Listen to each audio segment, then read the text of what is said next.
Olá pessoal, vamos à nossa próxima aula sobre estágio de saída, onde nós vamos estudar a respeito do estágio de saída classe AB. Então pessoal, na aula passada nós falamos a respeito do estágio de saída classe B e vimos que ela apresenta um problema que é a distorção de cruzamento por zero. Bom, esse problema ele pode ser eliminado, tá? Se nós polarizarmos os transistores complementares de saída com uma pequena corrente de polarização do jeito que está ilustrado aqui nesse circuito, tá?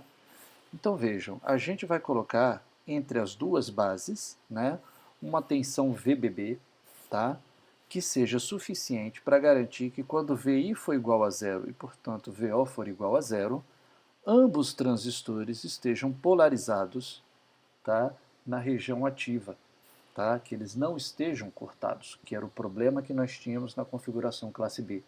Tá?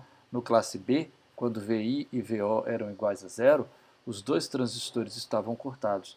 E assim ficavam até que VI excedesse um valor de pelo menos 0,5 volts positivo ou menos 0,5 volts negativo, que é quando o transistor QN ou QP, respectivamente, entravam em condução.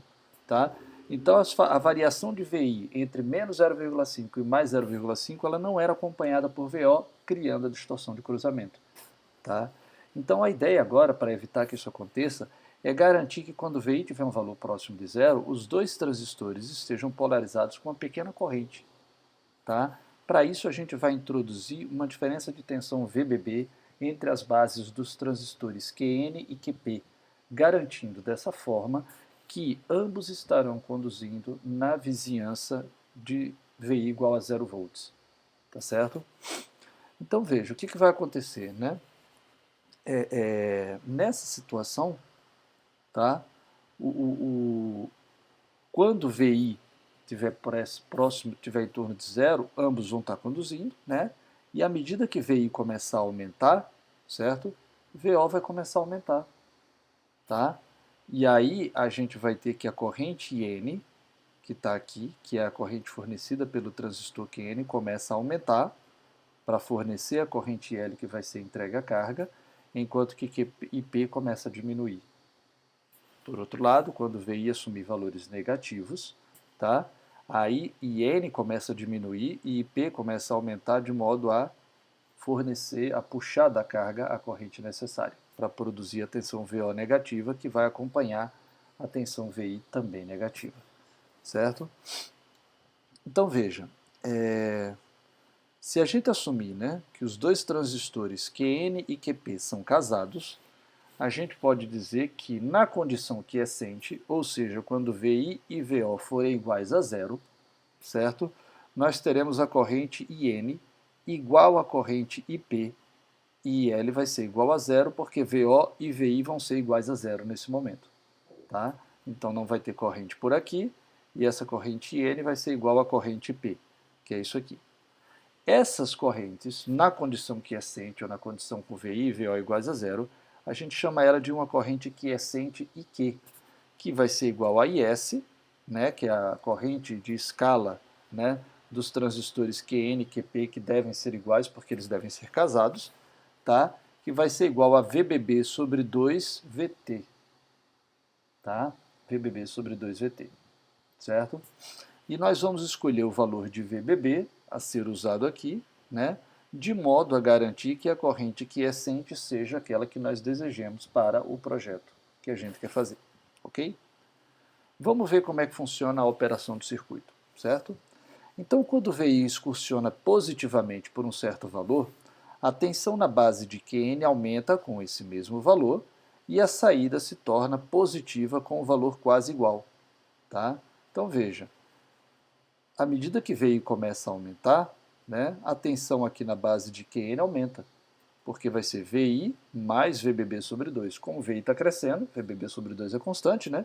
Mas como VI está crescendo, a tensão aqui na base aumenta. Tá? E VO vai ser igual a quem? VO vai ser igual a VI mais VBB sobre 2 menos VBE do transistor QN, ou seja, VBE-N. E resulta nessa expressão que a gente vê aqui. Tá? VO igual a VI mais VBB sobre 2 menos VBE-N. Como o VBB sobre 2 é aproximadamente igual a VBE-N, não é exatamente igual, mas são valores muito próximos, a gente vai ter que VO vai ser aproximadamente igual a VI. certo? Bom, o valor positivo de VO, né, já que ele vai acompanhando VI, e VI está ficando cada vez mais positivo, faz com que uma corrente L flua por RL, e assim N vai aumentar, tá? Então o que vai acontecer? Eu aumentei VI, né? Então VO também aumenta, aí começa a passar uma corrente L pelo resistor RL, tá? E essa corrente L, ela vai ser fornecida pelo transistor QN. Então a corrente N vai aumentar, tá?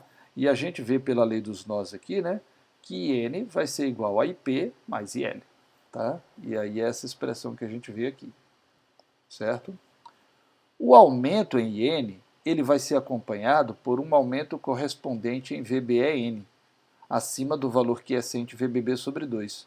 Então, no começo, quando VI e VO eram iguais a zero, VBE-N era igual a VBB sobre 2. E esse era o valor quiescente da tensão VBE-N. Mas agora que VI está ficando mais positivo, e VO também assume um valor positivo, e L começa a crescer, e cabe a IN fornecer IL, né, já que IN é o somatório de IP mais IL, tá? Então, como a corrente de emissor do transistor QN está aumentando, obviamente que a corrente de coletor também está aumentando, e obviamente que a tensão VBEN aumenta, tá? Já que IC vai ser igual a IS é elevado a VBEN sobre VT. Né? Então, se a corrente de coletor e a de emissor está aumentando, significa que o VT tem que aumentar também, para poder garantir que isso possa acontecer, certo? Bom, aí acontece o seguinte, como o VBN está aumentando e a diferença de tensão entre as duas bases está constante igual a VBB, então quando o VBN aumenta, VEBP, que é a tensão dessa junção base-emissor aqui, tem que diminuir de forma correspondente para que a equação de malha continue fechando igual a zero. Tá? Então eu tenho que VBN mais VEBP tem que ser igual a VBB. Então, se esse aqui aumenta, então significa que esse aqui tem que correspondentemente diminuir para poder manter o somatório constante, certo? E à medida que VEBP diminui, obviamente que a corrente IP também vai diminuir, tá? Também vai diminuir.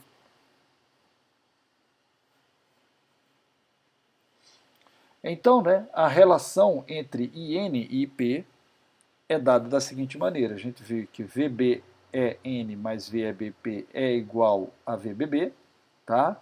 Então, o VBEN eu posso escrever dessa forma, como VTLN de N, que é a corrente do transistor QN dividido por IS, que é a corrente de escala do transistor QN, mais, né, o VTLN de IP dividido por IS, tá? O IS é igual, porque os transistores QN e QP devem ser casados, e isso aqui vai ser igual a 2VTLN de Q sobre S, né?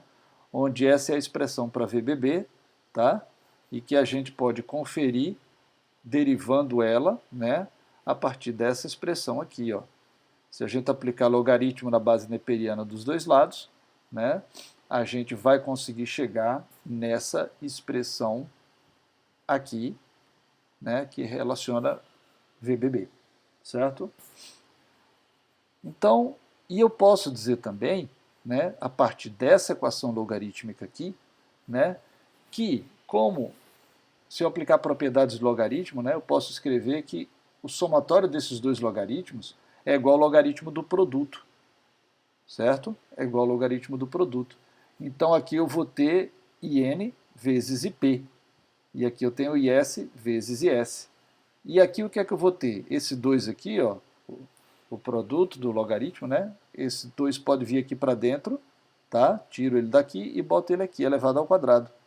Então, eu vou ver que IQ ao quadrado sobre S ao quadrado é igual a IN vezes IP, que multiplica IS vezes IS. E daí a gente tira essa expressão aqui, né? Que IN vezes IP é igual a IQ ao quadrado. Tá? Então, fica claro que à medida que IN aumenta, IP diminui pela mesma razão, enquanto o produto permanece constante. Certo? Essas equações anteriores elas podem ser combinadas para produzir IN tá, para uma dada IL como solução dessa equação quadrática aqui, ou seja, IN ao quadrado menos IL vezes IN menos IQ ao quadrado igual a zero. Eu posso, para cada valor de L que eu queira, eu posso calcular o valor de N correspondente, certo? Daí pode-se ver que para tensões positivas de saída, IL é fornecida por QN, tá? Que atua como seguidor de emissor, certo? Enquanto isso, QP estará conduzindo uma corrente que diminui à medida que VO aumenta. Para valores elevados de VO, IP pode ser desprezado. Tá? Então, à medida que VO sobe, IN cresce e IP diminui, certo? Então, se IN triplica, IP cai, fica um terço, e assim por diante, para manter o produto constante, conforme a gente vê aqui, certo? Bom, já para VI menor do que zero, ocorre o oposto, né? Ou seja, a IL vai ser fornecida por QP, que atua como seguidor de emissor, enquanto QN conduz uma corrente que diminui à medida que VI diminui. Tá? Assim a gente verifica, né, que o estágio de saída classe AB opera de forma semelhante ao classe B, com uma exceção importante, né, que para VI pequeno, ambos os transistores conduzem. Quando VI aumenta ou diminui, um dos transistores assume a operação. Né? Como a transição é suave, a distorção de cruzamento é quase que eliminada por completo.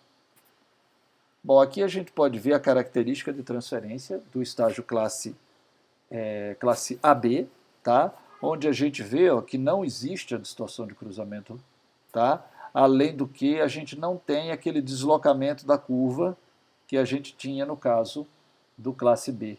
Tá? Justamente porque a tensão de saída VO é igual a VI mais VBB sobre 2 menos VBN. Então é como que, apesar desses dois valores aqui não serem exatamente iguais, eles têm valores próximos.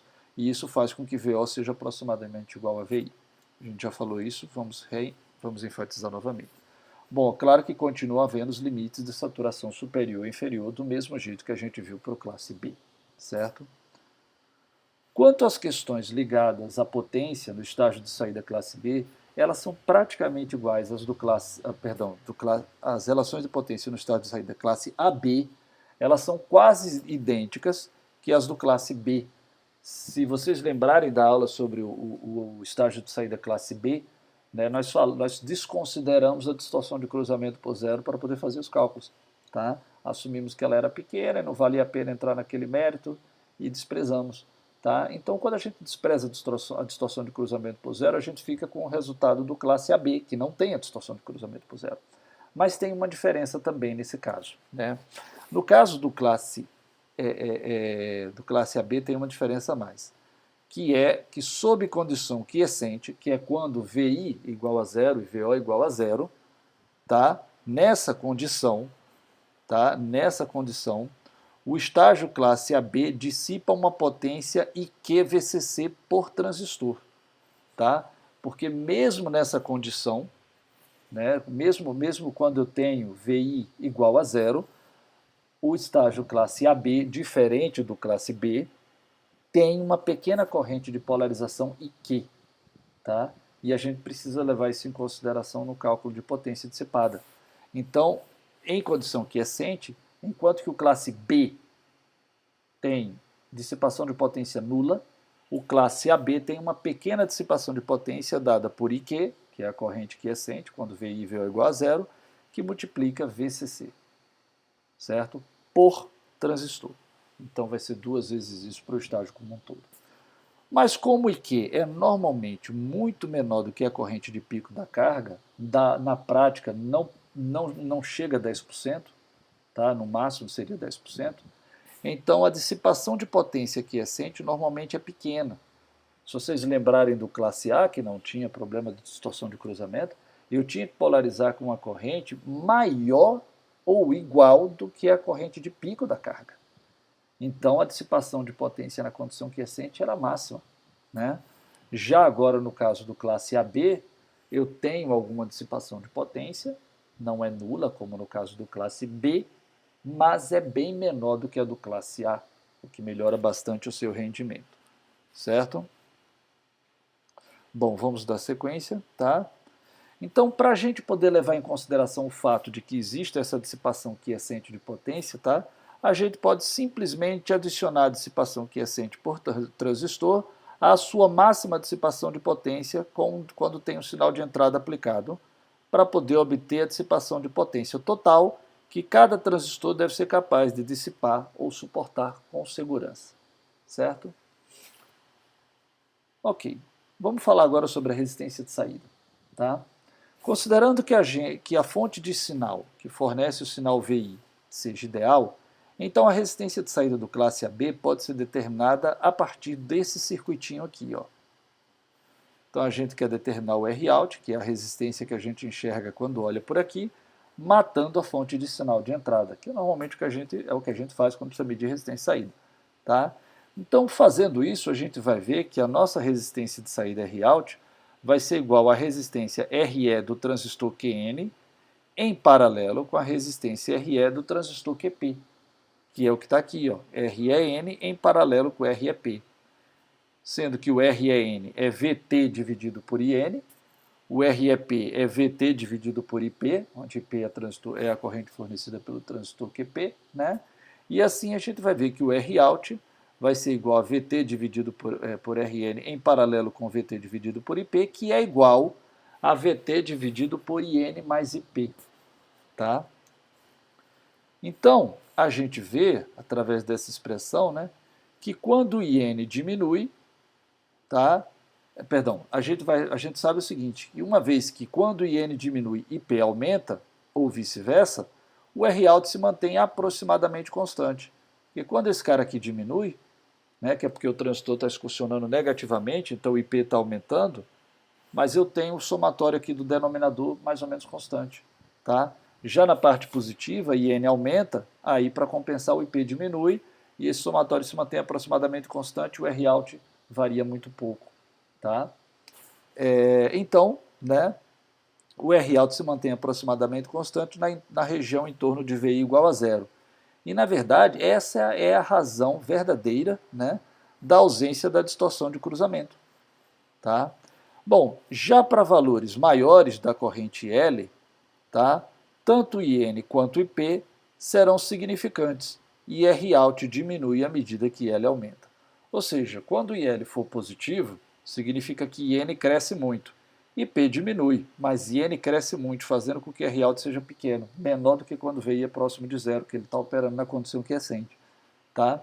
E quando eu tenho o VO, né, negativo, então é o IP que cresce bastante, o IN diminui, mas aí o IP predomina, tá? E o Rout também é menor do que quando a gente está nas proximidades de VI igual a zero, certo? Bom, nosso próximo passo é falar sobre as técnicas de polarização do circuito classe AB, certo? Então, o primeiro método que a gente vai falar é usando diodos, tá? Então, vejam, né? A polarização do circuito classe AB pode ser realizada usando um par de diodos, certo? A tensão de polarização VBB é gerada passando uma corrente constante I bias por dois diodos, D1 e D2. Tá? Então, a gente vê que essa corrente I bias aqui, constante, ao passar pelos diodos D1 e D2, produz uma tensão VBB que cria uma tensão entre as bases dos dois transistores QN e QP do estágio de saída, garantindo que mesmo com VI igual a zero, tá, ambos estejam polarizados diretamente, estejam conduzindo, certo? Em circuitos que fornecem valores elevados de potência, os transistores de saída são dispositivos grandes, tá? Então, nesse caso, os diodos de polarização, porém, né, eles não precisam ser dispositivos grandes. E assim a corrente quiescente IQ, estabelecida em QN e QP, será dada por N vezes I bias. Por que isso, pessoal? Porque, veja, a tensão VBB que está aqui vai estar metade em cima de D1, metade em cima de D2. Tá? Então aqui eu vou ter VBB sobre 2 e aqui eu vou ter VBB sobre 2, certo? O que vai acontecer então nesse caso? Tá? A gente vai ter a seguinte situação.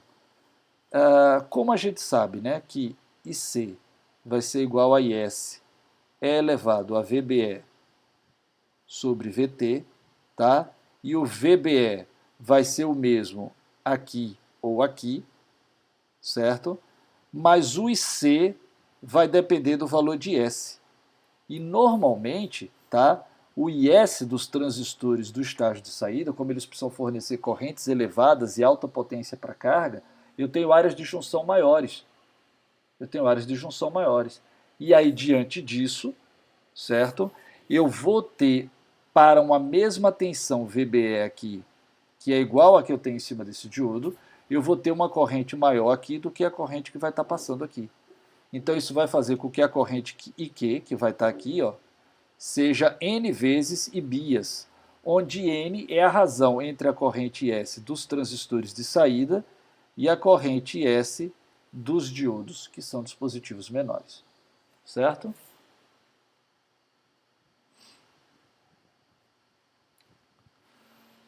Bom, quando o circuito anterior fornece corrente para a carga, tá, a corrente na base de Qn aumenta de IQ dividido por beta N, que é o que eu vou ter na condição quiescente, que é a corrente que vai estar passando pelos transistores do estágio de saída na condição quiescente é IQ.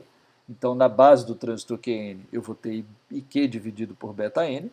Tá? E ela passa, quando eu, quando eu começo a fornecer corrente para carga, para IL dividido por beta N. Né? E aqui a gente está considerando que o IL vai ser muito maior do que o IQ. E isso é válido porque é objetivo de projeto nosso garantir que a corrente IQ seja muito menor do que a corrente fornecida para carga, para que não haja desperdício de potência, a gente ter um bom rendimento da configuração classe AB próximo do que a gente consegue no classe B, porém sem a distorção de cruzamento. Tá? Então, essa corrente aqui, que vai estar passando pela base do transistor QN, ela precisa ser fornecida pela fonte de corrente bias. Né? Ou seja, o que é que ele está dizendo aqui? Que quando o VO aumenta, eu começo a ter uma corrente IL vindo por aqui, e essa corrente IL vai ser fornecida por QN. Então aqui pela base de QN vai começar a vir uma corrente que vai ser igual a IL dividido por beta N. Essa corrente vai estar entrando por aqui. E, portanto, ela vai ter que ser fornecida pela fonte de corrente e bias. E aí, como essa corrente vai estar desviando para cá, ela vai estar deixando de passar pelos diodos.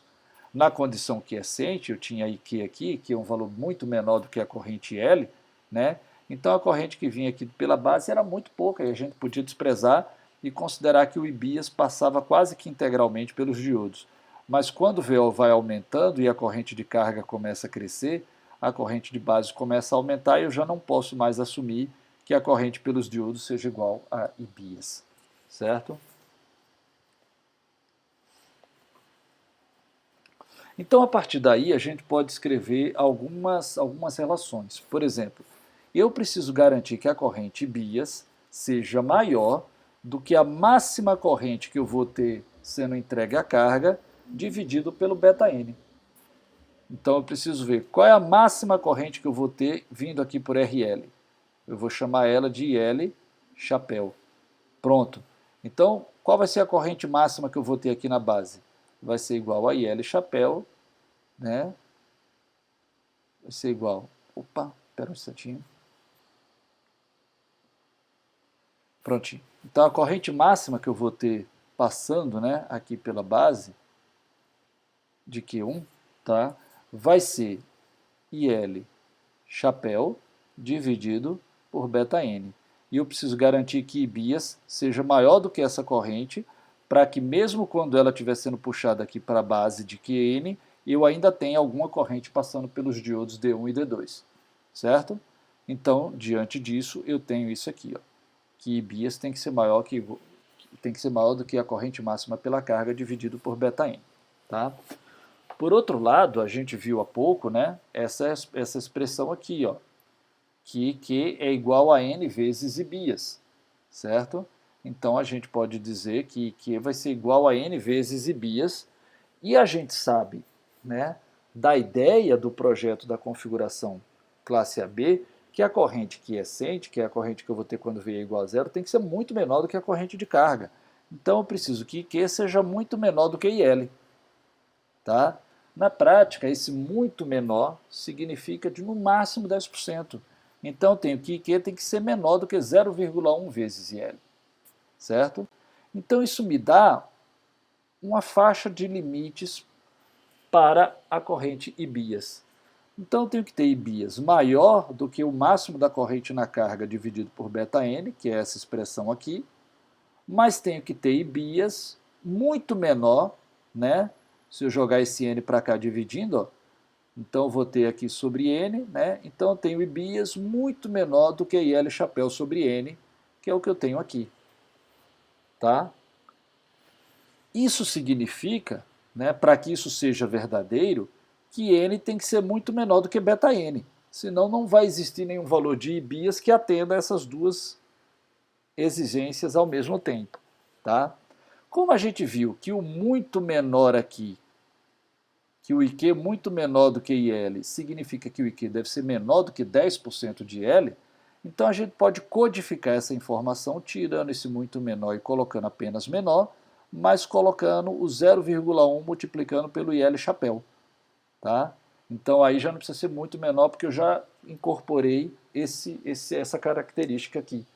Né? O muito menor aqui quer dizer 10% no máximo. Tá? Então a gente fica com essa expressão aqui, certo? Jogando esse 0,1 para o denominador, eu posso escrever a expressão nesses termos, que L chapéu dividido por ΔN é menor do que IBIAS, que por sua vez tem que ser menor do que o IL chapéu dividido por 10N. E daí eu posso traduzir que N muito menor do que ΔN, na verdade significa que N tem que ser muito menor, que o N tem que ser menor do que ΔN sobre 10. Só que o beta de transistores que são usados em estágio de saída, beta de transistores de potência, que são capazes de entregar potências elevadas, cargas elevadas, são betas que são tipicamente menores do que os transistores menores de sinal. Então, enquanto para um transistor de sinal betas de 100, 150, 200, 400 são comuns, para um transistor de potência, normalmente esses betas ficam da ordem de 50, de 30. Então, para vocês terem uma ideia aqui, ó, o beta N pode ser um valor típico da ordem de 50. Então, se eu tenho que ter o N menor do que 50 dividido por 10, eu tenho que ter o N menor do que 5. O que significa que os diodos que eu vou usar aqui, apesar deles poderem ser dispositivos menores do que os transistores de saída, eles não podem ser muito menores, porque se eles forem muito menores, o N vai ser muito grande e vai descumprir essa exigência que está aqui. E isso é uma desvantagem. Eu não posso usar diodos pequenos, eu tenho que usar diodos de um certo tamanho, porque senão eu vou terminar descumprindo isso aqui. Isso é uma desvantagem desse método de polarização, certo? Bom, então veja, como a corrente através dos diodos de polarização diminui, tá? Tinha um errinho aqui, corrigir, né? Então, como a corrente através dos diodos de polarização, né, diminui quando o estágio de saída está fornecendo corrente para a carga, tá? Então a tensão de polarização VBB também diminuirá e a análise do circuito realizada anteriormente deve ser modificada para levar isso em consideração, certo? Bom, o arranjo com diodos de polarização apresenta uma vantagem. Ela proporciona uma estabilização térmica da corrente quiescente no estágio de saída. Por que isso? Veja. Como o estágio classe AB dissipa a potência sob condição quiescente, tá? Então mesmo com VI e VO iguais a zero, eu tenho uma determinada corrente passando e o transistor está dissipando potência, tá? Isso vai resultar num aumento na temperatura interna do transistor, o que vai produzir uma redução no seu VBE de aproximadamente menos 2 milivolts, tá? Por grau Celsius, se IC for mantido constante. Por outro lado, se VBE que for mantido constante, que é o caso da polarização com diodos, né? Porque os diodos vão garantir a tensão VBB constante. Então, nesse caso, quando a temperatura aumenta, certo? A corrente de coletor dos transistores do estágio de saída vai começar a aumentar. E como essa corrente vai aumentar, o IQ vai começar a aumentar, a corrente quiescente vai começar a aumentar, e eles vão esquentar mais. E quando eles esquentarem mais, a corrente aumenta mais. E aí eles esquentam mais. Isso leva a uma realimentação positiva que vai terminar resultando na queima dos transistores do estágio de saída. Esse fenômeno é chamado de disparo térmico, certo? E ele precisa ser evitado, tá bom? Então, a gente pode usar os diodos de polarização para proporcionar um efeito de compensação que pode proteger os transistores de saída contra o disparo térmico na condição quiescente. Se nós colocarmos os diodos em contato térmico com os transistores de saída, suas temperaturas aumentarão na mesma proporção que Qn e Qp, e, portanto, VBB diminuirá com a mesma taxa que VBN e mais VBP, fazendo com que a corrente Q permaneça constante. Então isso significa o seguinte, que a gente tem que, quando for montar um circuito desse, tá, a gente precisa colocar esses diodos e esses transistores em contato com o mesmo dissipador de calor, porque aí eles vão estar todos na mesma temperatura. Então quando eles esquentarem, certo? A tensão VBB aqui vai diminuir e a tensão VEB mais VBE vai diminuir também. E aí a corrente vai se manter aproximadamente constante, tá? Diferente do fato de esses caras estarem esquentando e esses aqui se manterem frios. Se isso acontecesse, que era o caso anterior, né? Aí a tensão nas junções dos transistores vai se manter constante e como a temperatura está aumentando, isso vai levar a um aumento de corrente, que leva a aumento de temperatura até que os transistores queimam. Mas na hora que estão todos conectados no mesmo dissipador de calor, eles vão compartilhar a mesma temperatura e aí quando a temperatura começar a aumentar, a tensão VBB diminui, essa tensão aqui também diminui e a corrente permanece constante e evita-se o disparo térmico, tá?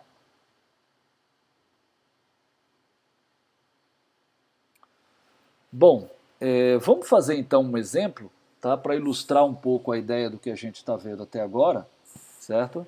Então, nesse exemplo, a gente vai supor que a gente tem uma alimentação de mais 15 e menos 15, certo? Que a gente tem uma resistência de carga de 100 ohms e uma tensão de saída máxima de 10 volts. Aí a gente vai ver que Qn e Qp possuem correntes de escala da ordem de 10 elevado a menos 13 ampere, e o beta dos dois transistores, tanto o beta N quanto o beta P, que são casados, é igual a 50, certo? Além disso, certo? A gente vai ter que o IS dos diodos D1 e D2 é 1/3, ou seja, 10 elevado a menos 13 ampere dividido por 3, tá? É 1/3 do IS dos transistores de saída, significando que os transistores de saída são 3 vezes maiores do que os diodos, tá? Ou tem áreas de junção 3 vezes maiores do que a área de junção PN dos diodos. Então ele pede para a gente determinar o IBIAS, de modo que a corrente mínima pelos diodos seja de 1 mA. Tá? Além disso, a gente vai determinar IQ e a potência dissipada na condição quiescente, ou seja, quem é a corrente quiescente e quem é a potência dissipada na corrente quiescente quando V é igual a zero, tá? Que é o que define a condição quiescente. Pede para a gente determinar o VBB em 3 condições, quando VA for igual a zero, quando VA for igual a 10 volts e quando VA for igual a menos 10 volts. Então vamos começar a solucionar a questão aqui. Primeira coisa que a gente vai fazer é o seguinte, certo? Quem é o IL máximo? Vai ser a tensão de saída máxima, que é 10 volts, dividido pelo RL, que são 100 ohms, o que vai me dar 100 mA. Bom, e quem é a corrente máxima pela base do transistor QN? Vai ser a corrente máxima entregue à carga, que é 100 mA, dividido pelo beta desse transistor, que é 50. Então a gente vai ver que a corrente máxima pela base do transistor QN vai ser 2 mA.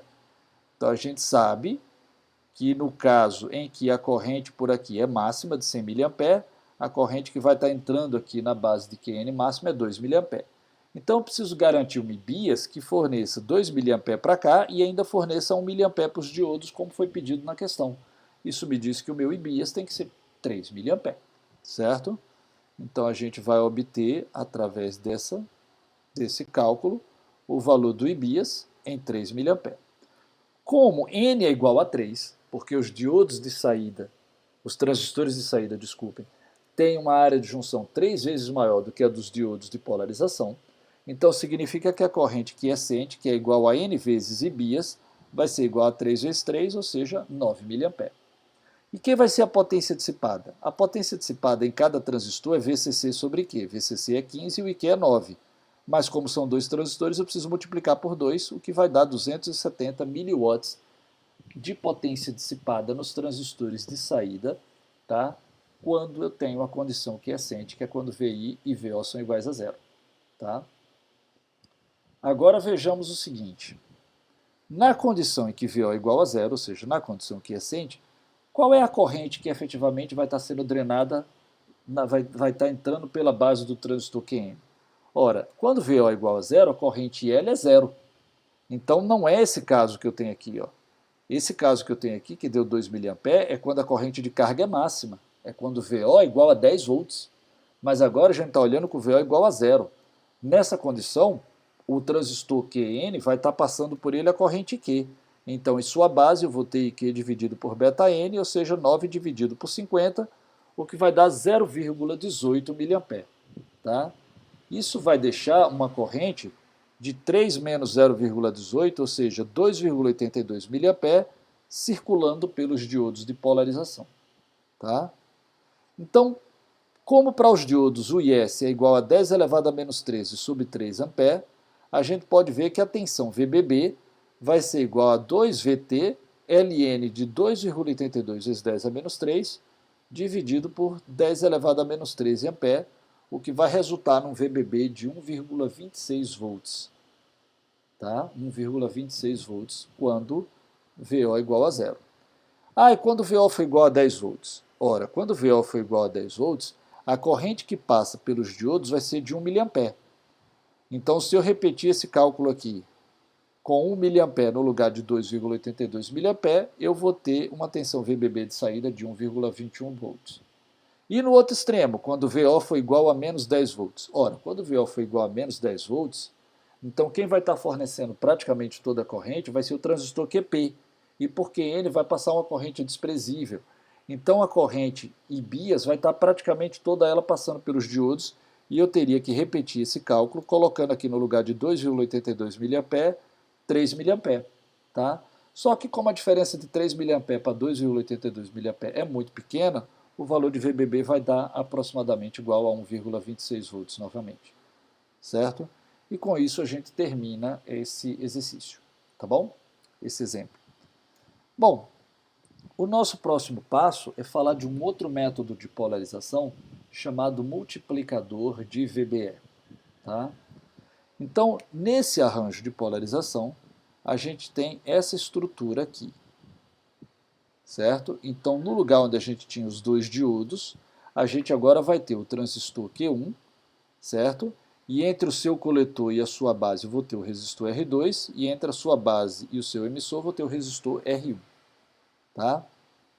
Então, a partir daí, eu posso escrever uma expressão para determinar o valor de R. Se eu desprezar a corrente que entra pela base de Q1, então eu estou considerando que a corrente R ela vai passar por R2 e também vai passar por R1, porque eu estou desprezando a corrente que entra pela base de Q1.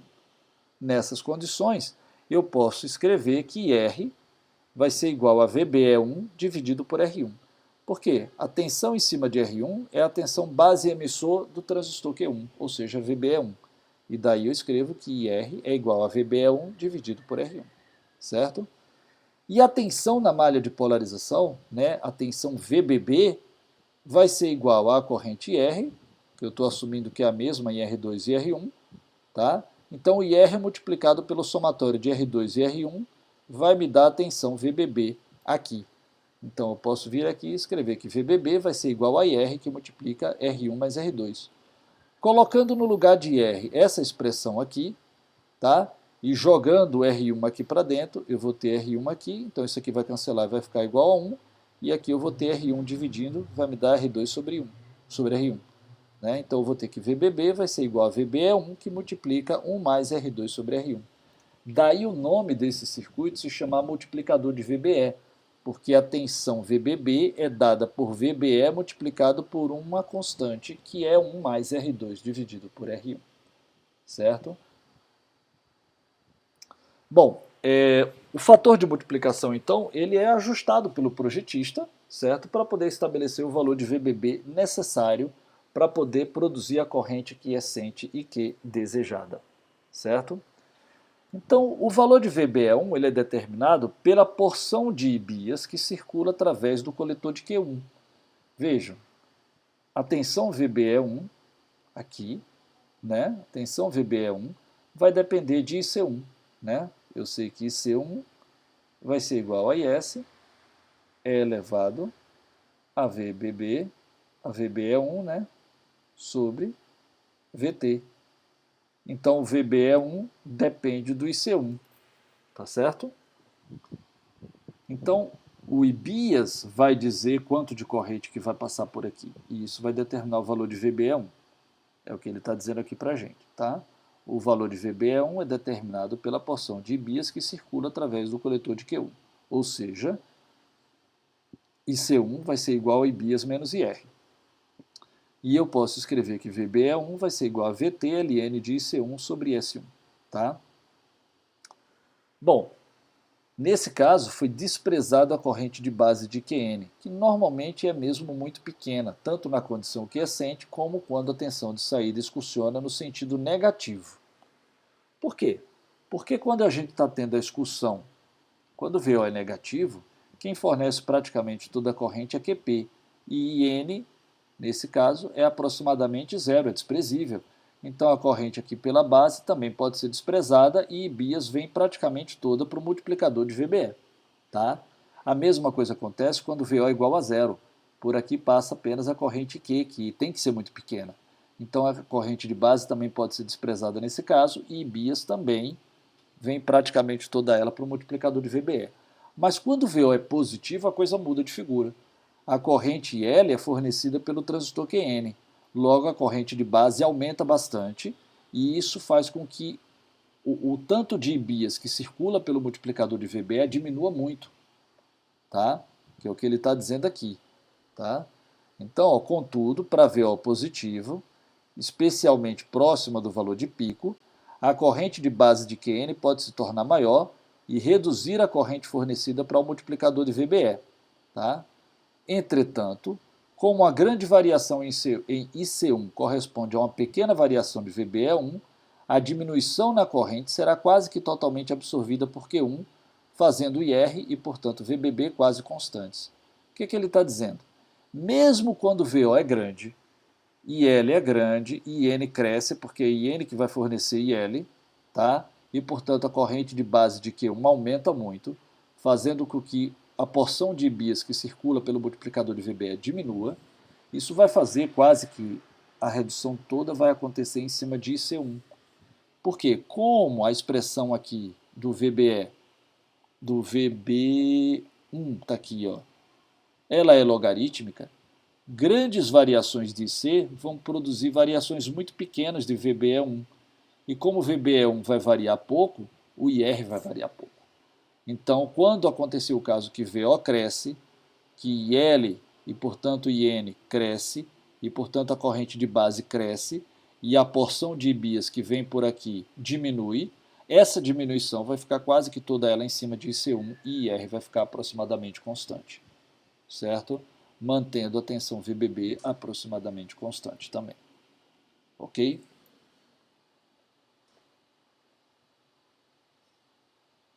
Bom, da mesma forma que a malha de polarização do diodo, tá?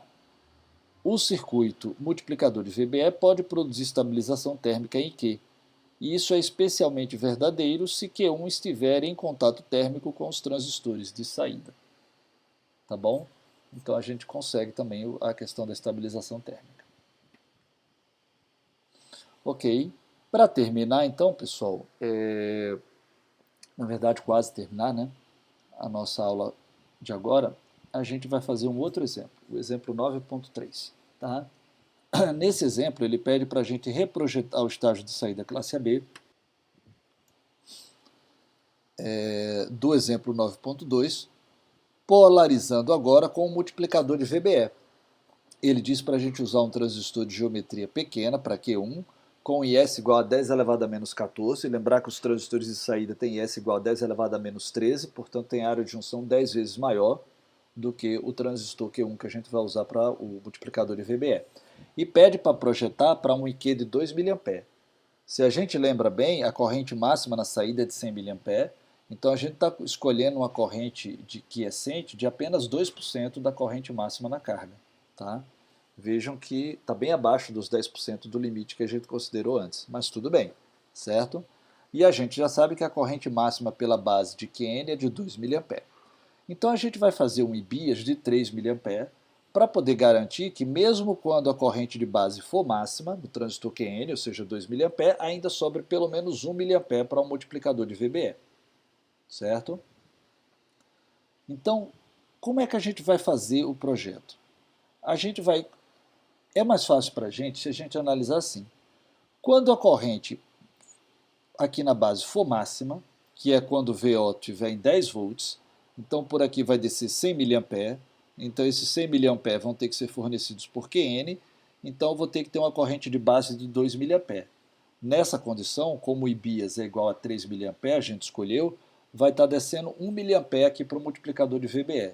Como é que esse 1 mA vai se dividir entre IR e IC1? Tá? Bom, a gente pode fazer, dividir no meio a meio. Então vem meio 0,5 por aqui e 0,5 por aqui. Tá?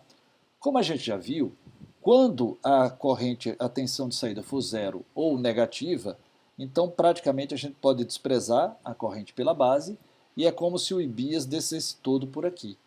Tá?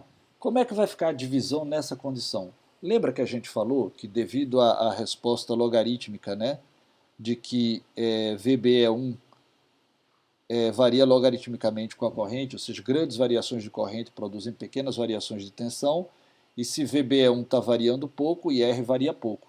Então a gente vai assumir que quando a corrente que vai descer por aqui, ao invés de ser 1 mA, que se dividiria 0,5, 0,5, quando o transistor Qn não estiver praticamente puxando nenhuma corrente pela sua base, a gente vai ter os 3 mA descendo para cá, e a gente vai assumir que o IR vai continuar igual a 0,5 mA e que o restante do IBIAS, que é 2,5 mA, vai vir por IC1. Então, nessa condição, tá, a gente vai ter o seguinte, tá, vai estar vindo 2,5 mA por IC1. Tá? Então, a primeira coisa que a gente vai fazer é calcular VBB. Então, o VBB vai depender da corrente quiescente. Tá? Então, vai ser IQ dividido pelo IS dos transistores do estágio de saída, que é o maior, é 10 a menos 13. Então, calculando o VBB para um IQ de 2 mA, eu vou ter 1,19 volts. 1,19 volts. E a gente viu lá atrás que VBB é igual a R1 mais R2 vezes IR. Então, R1 mais R2 é VBB dividido por IR, ou seja, 1,19, e o IR a gente fixou em 0,5 mA. Então, isso aqui vai dar 2,38 kΩ. Então, o IC1, né, vai na condição quiescente, né, que a gente praticamente despreza a corrente pela base de Qn, o IC1 vai ser igual a 2,5 mA. E aí a gente vai poder determinar o VBE1 como sendo 2,5 vezes 10 a menos 3, dividido agora por 10 elevado a menos 14, porque é a corrente de escala do transistor Q1 que é menor. Tá? Isso aqui vai me dar 0,66 volts. Sabendo que VBE1 é 0,66 volts e que o IR é 0,5 volts, eu calculo o meu R1 como sendo 1,32 K. E aí o R2, eu tenho esse somatório com 2,38, como o R1 é 1,32, o R2 vai ser 2,38 menos 1,32, resultando em 1,06 kΩ. Certo?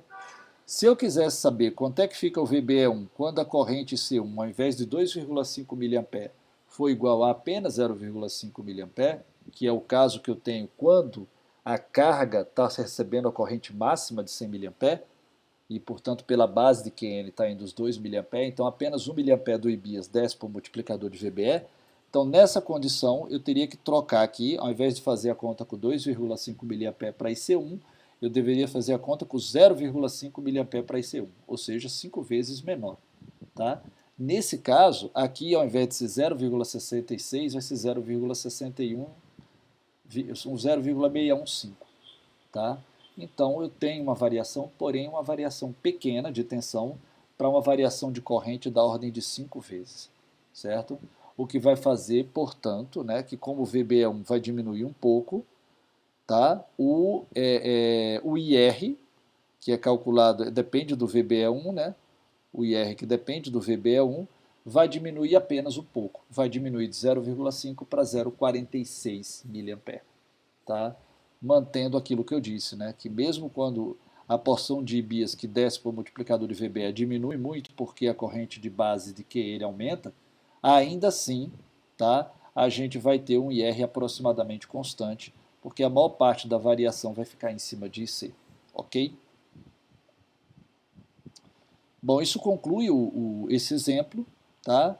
E para a gente encerrar a aula de hoje, eu queria apenas mostrar para vocês esse circuito, que é uma alternativa do multiplicador de VBE, onde a gente introduz, né, um potenciômetro aqui, para que eu possa ter controle, né, sobre o multiplicador de VBE. Lembre-se que o VBB vai ser igual a VBE1, que multiplica 1 mais R2 sobre R1, onde o R2 é a resistência da parte de cima e o R1 é a resistência da parte de baixo.